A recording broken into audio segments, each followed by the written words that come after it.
And so from there, we'll explore what are the functions through which, in a sense, what are the physics through which the libido expresses itself within the unconscious? What is it through which it comes into being? And it's appropriate to start with the complexes. And so what is a complex? A complex is, to keep with our river analogy, a complex is when the river separates itself from the main river. We have the main river and it's winding down, and the river separates itself along the way. And these happen at affective events within our life. So when something significant happens within our life, we form a complex around it. Whether we do this necessarily or not, I'm not a psychological expert. I can't say. To the best of my understanding, this is these complexes, as we go through life, call into themselves their own constellation.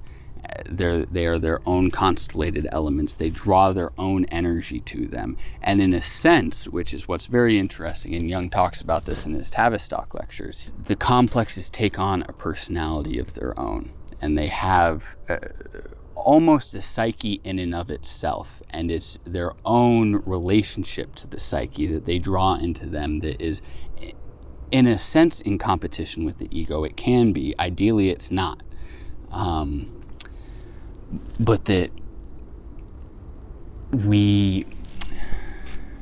as we drive ourselves through our lives, there are events that we take on that the adaptive mechanisms that we formed up to that point, the sort of breadth of the river, if you will, aren't enough to contain what it is we're taking on. And maybe there's already a preformed natural tributary, a natural branch that our psychology can take, that our energy can take. And so we move down that, and what holds the complex together is its feeling tone. So when we go off that main river and we go down that side passage, there's a different feeling tone to it. Maybe the canyon walls are higher, maybe the canyon walls are lower, and we're on an open plain.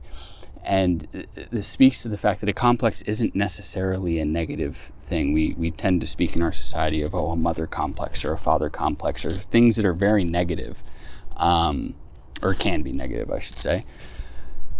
But they're not necessarily negative, but they possess within themselves their own feeling tone, and that is the energy, that's the libido, that's the surface tension of the water that holds them together, is the feeling of the complex. And we know these are becoming present in our own lives when we feel that we're just not quite ourselves. Perhaps somebody references something unbeknownst to them that triggers an event within us that reminds us of something in the past, and suddenly we're acting in a way that we generally wouldn't think of ourselves to act, whether it's rage, whether it's sadness, whether it's uncontrollable laughter.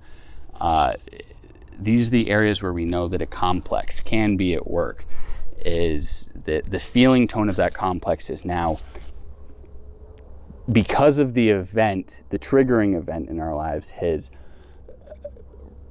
gathered what it needed to become conscious. It's gathered the energy that it needed to move from the unconscious mind and into the conscious mind and into our overall awareness. And this is an aspect of the complex, is that in a sense, for a time, it can become like a Venn diagram of the ego. If you think of the ego as a circle and the complex as a circle, there can be an overlap of the two elements. And within that overlap is the anger, is the sadness, is the laughter, is the dread. And seeing those complexes and honoring them and respecting that they are a part of ourselves and that they're not necessarily always something we can directly integrate into our personality is a part of the aspect of individuation. To respect some things are in their place for a reason, and that they're there to protect us ultimately for a reason. Because this is something Jung talks about at length, is that the psyche seeks a state of equilibrium, that it seeks to heal itself, that it seeks to protect itself. And so it's not that the complexes, even though the complexes can become something that is not positive and wreaks havoc on our lives, especially if it possesses us, that originally it was built out of a desire to protect us, out of a desire to reach a state of equilibrium. And to me, this is very important in my own life to understand that there's a holistic nature to the psyche, that there's a desire for equilibrium, there's a desire for understanding and for protection of one's own self, and that if the complexes are acting out in such a way that it is destructive to that nature, it's because we are not listening to them. In Greek, there's an ancient word called daemon, which in Latin, let me start with daemon. The daemon was a sort of protective spirit over a person. It was a personal protective spirit that people took with them throughout their life. And now the Latin term for this is genius. And so a person's genius was actually the spirit that found them and protected them throughout their life. However, if you don't listen to your genius, if you don't listen to your daemon, it will very well become a demon, and it will very well seek to destroy you until you get the fucking message. And whether or not there's any ignoring that in my own life, I found that there's absolutely not. I've through the course of my own life, discovered that I will actually absolutely destroy my own life until I fucking figure my shit out. And in a way, this is the power of the complexes, is that when they're listened to, when they're honored, when they're given space at the fire to tell their piece, then we can hear their story, then we can listen to the event, then we can look to the archetype that lies at the center and is the central constellated event that has formed the complex in and of itself, and we can give that voice and we can give it understanding, so that at least when it arises within our life, we possess it and it does not possess us. So I want to thank you very much for making it this far. I want to wish you a good morning, evening, afternoon, or good night, wherever you find yourself.